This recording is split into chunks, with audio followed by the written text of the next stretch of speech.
ஒரு காலத்தில் புகழ்பெற்ற வணிக நகரம் பூம்புகார். அங்கே வாழ்ந்தாள் புனிதமும் பொறுமையும் கொண்ட பெண் கண்ணகி. அவளது கணவன் கோவலன் மாதவி மீது ஆசை கொண்டு கண்ணகியை விட்டுச் சென்றான்.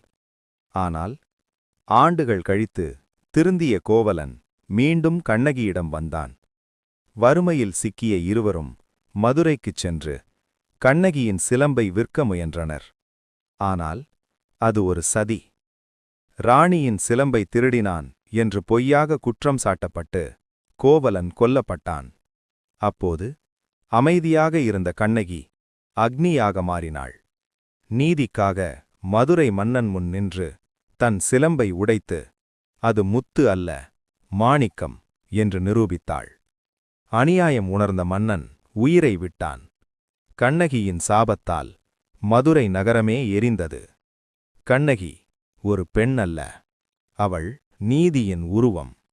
இந்த கதை உங்க மனதை தொட்டிருந்தா லைக் அண்ட் ஷேர் பண்ணுங்க.